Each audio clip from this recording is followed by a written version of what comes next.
costuma fazer bem.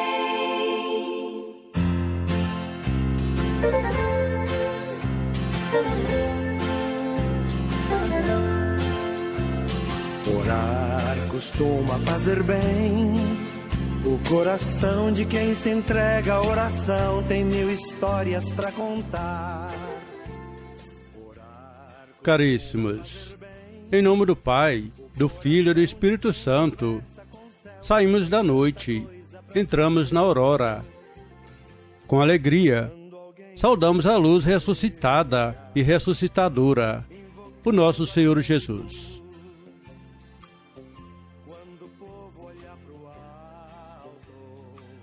Senhor, no início desse dia, venho pedir-te saúde, força, paz e sabedoria. Quero olhar hoje o mundo com olhos cheios de amor, ser paciente, compreensivo, manso e prudente.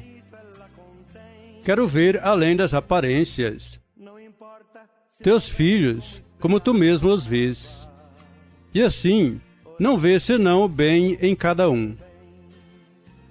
Fecha os meus ouvidos a toda calúnia, guarda a minha língua de toda maldade, que só de bênçãos se enche o meu espírito, que eu seja tão bondoso e alegre, que todos, quantos se aproximarem de mim, sintam a tua presença. Senhor, reveste-me da tua beleza, que no decurso deste dia eu te revele a todos. Amém. Meditaremos o Evangelho de Mateus, capítulo 7, versículo 21, versículos 24 a 27. Naquele tempo, disse Jesus aos seus discípulos: Nem todo aquele que me diz, Senhor, Senhor, entrará no reino dos céus, mas o que põe em prática a vontade de meu Pai, que está nos céus. Portanto, quem ouve estas minhas palavras e as põe em prática, é como um homem prudente que construiu sua casa sobre a rocha. Caiu a chuva, vieram as enchentes, os ventos deram contra a casa, mas a casa não caiu, porque estava construída sobre a rocha. Por outro lado, quem ouve estas minhas palavras e não as põe em prática, é como um homem sem juízo, que construiu sua casa sobre a areia. Caiu a chuva, vieram as enchentes, os ventos sopraram e deram contra a casa, e a casa caiu, e a sua ruína foi completa. Palavra da salvação, glória a vós, Senhor.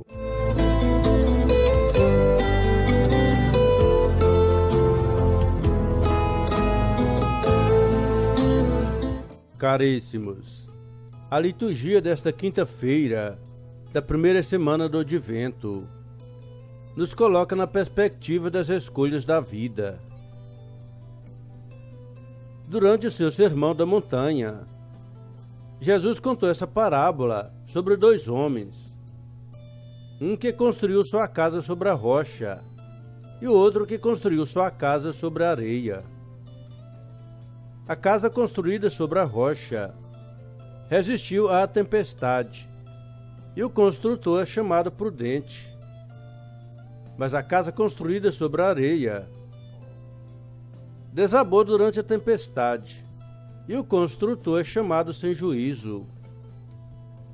Ambos os construtores experimentaram a mesma tempestade.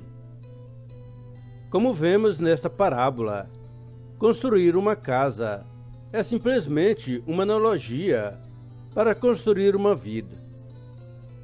O ponto é este: se estamos construindo nossa vida, a fundação que escolhemos deve ser a qualidade mais importante.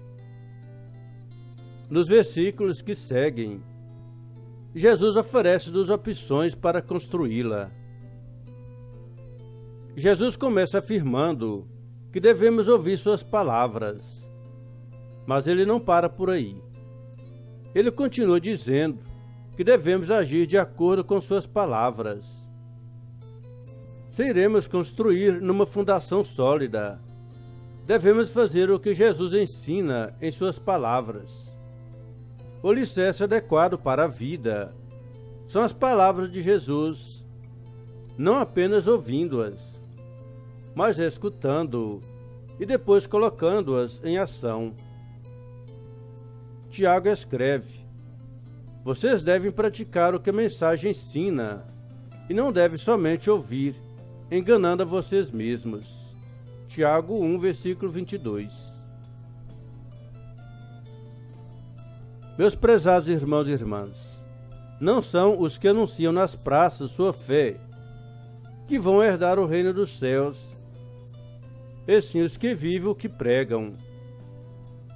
O anúncio é importante, mas quando não caminha junto com a vida, isto é, quando não se vive, está fadado ao fracasso de não ter nenhum efeito.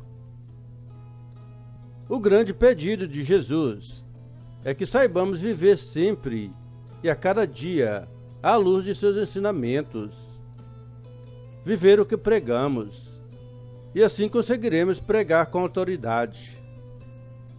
Jesus fala com autoridade, porque suas palavras são a expressão de sua vida. Prezados irmãos e irmãs, é certo que enfrentamos muitas tempestades ao longo de nossas vidas. Elas chegam a estremecer as nossas bases. Mas todo aquele ou aquela que tem fé nas palavras de Jesus não deixe intimidar por isso. Mas o que é realmente fé? Fé é aceitar Deus em nossas vidas e, juntamente a Ele, o seu plano de salvação. Fé é um compromisso de vida com Cristo e sua Igreja. Compromisso com o plano de Deus na vivência, na proclamação do plano de Deus e na denúncia de tudo que está contra este plano. As tempestades vêm, mas depois passam como um sopro. O que permanece é a fé, a confiança em Deus. Caríssimos, peçamos ao Espírito Santo que saibamos caminhar com sinceridade para a comunhão com Deus e que todos os nossos gestos e palavras estejam sempre alicerçados na vontade de Deus e em seus ensinamentos. Que Deus vos abençoe e vos guarde, que Ele vos mostre a sua face e se compadeça de vós, que volte para vós o seu olhar e vos dê a paz. Abençoe-vos Deus misericordioso, Pai, Filho e Espírito Santo. Amém.